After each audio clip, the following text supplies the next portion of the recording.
Selamat pagi Bapak, Ibu, dan saudaraku yang baik. Puji syukur dan terima kasih kepada Allah. Pagi yang baru kita masuki. Semoga tidur dan istirahat semalam menyegarkan fisik kita dan jiwa kita. Firman Tuhan untuk direnungkan diambil dari Yeremia pasal 1 ayat 6. Maka aku menjawab, Tuhan Allah, sesungguhnya aku tidak pandai berbicara, sebab aku ini masih muda. Saudaraku, karya-karya pencapaian peradaban yang mengubah hidup ini berawal dari para penemunya yang memiliki sikap tertentu. Mereka merasa yakin bahwa apa yang akan mereka buat kelak bisa menjadi kenyataan. Lalu berlanjut dengan tekad, kegigihan, dan sikap pantang menyerah. Kita ambil salah satu contoh, pesawat terbang. Jelas ini merupakan temuan dari peradaban yang sangat mengubah hilir mudik manusia dari satu negara ke negara lain, dari satu lokasi ke lokasi lain, ditempuh sangat cepat dan nyaman. Dari Jakarta ke London, tidak perlu butuh waktu berminggu-minggu. Dari Jakarta ke Papua, dalam hitungan waktu 4-5 jam, kita bisa sampai di sana. Penemunya Wright bersaudara mendapat inspirasi dari burung yang terbang. Mereka berkeyakinan jika burung bisa terbang, kelak manusia pun bisa. Dari sanalah saudaraku, mereka membuat eksperimen. Gagal, coba lagi. Dengan kegigihan dan keyakinan bahwa tidak mustahil mereka bisa mewujudkan mimpinya. Terbukti benar. Dimulai dari penemuan mereka terhadap pesawat terbang sederhana yang bisa terbang sejauh 250 meter. Dengan waktu tempuh 59 detik. Bandingkan dengan pesawat modern yang punya kemampuan jelajah kecepatan 900 km per jam. Saudaraku, Yeremia merespon penunjukan Allah justru dengan pernyataan sikap tidak mampu. Sang nabi sadar, pekerjaan seorang nabi harus dilengkapi pandai berbicara dan usia yang telah mapan. Sedangkan dia sendiri tidak memenuhi standar harapan manusia waktu itu. Dia tak fasih berbicara dan usianya masih muda. Bagaimana ia mampu mewujudkan tugas kenabiannya bila dia tidak disertai modal awal yang optimisme? Padahal kita suka beranggapan seseorang yang menanamkan pada dirinya tidak punya kompetensi justru benarlah. Ternyata di kemudian hari dia gagal dan tidak mampu. Saudaraku, kekurangan pada diri Yeremia berupa tidak ada sikap dan watak yang optimis.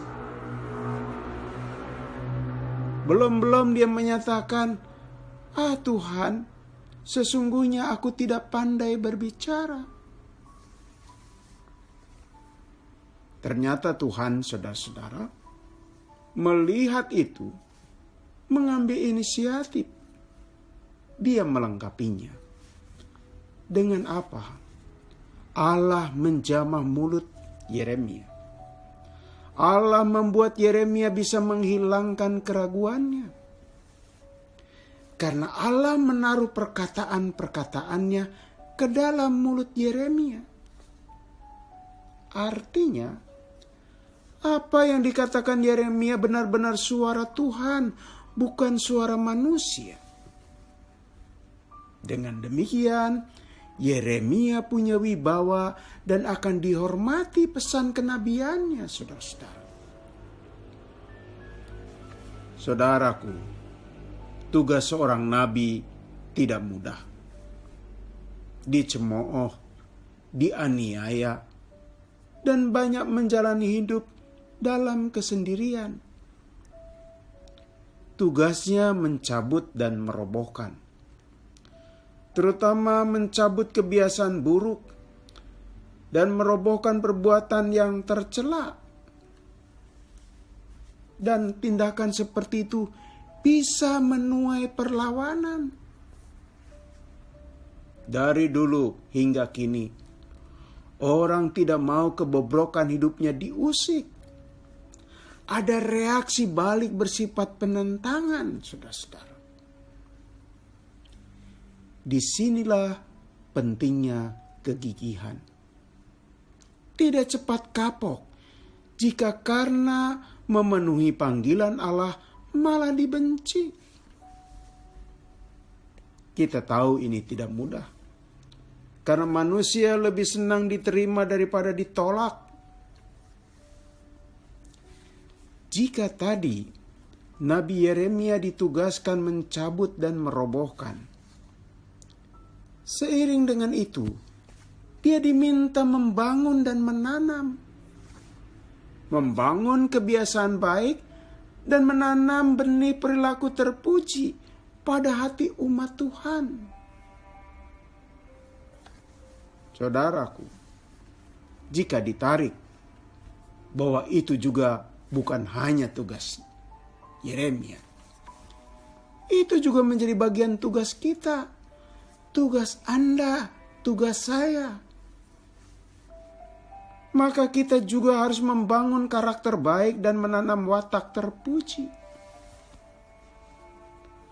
Seorang ibu atau bapak berkata pada anaknya, "Nah, ayo bilang terima kasih. Kamu sudah diberi sesuatu." Sesungguhnya kita sedang membangun watak tahu menghargai pemberian orang lain. Atau ungkapan, "Nah, ingat kamu ya, kesuksesan kamu tidak terlepas dari pertolongan Tuhan. Kamu harus selalu dekat dengan Tuhan loh." Itu kita tengah membangun watak bahwa Tuhan sebagai sangat berperan dalam sebuah kesuksesan. Begitu juga dengan nasihat. Kamu jangan cepat putus asa. Masih ada hari esok.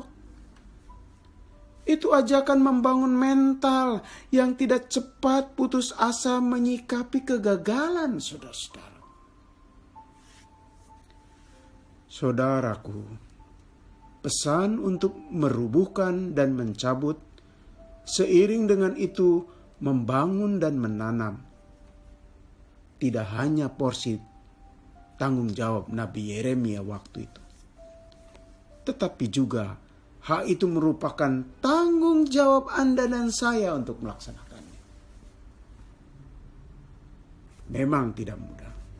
Sering banyak orang pesimis. Tapi kita belajar dari para penemu-penemu peradaban manusia yang mengubah hidup ini. Mereka memulainya dengan optimis. Terlebih dalam pekerjaan Tuhan. Kita harus optimis karena ditopang oleh Tuhan. Saudara-saudara, mari kita berdoa.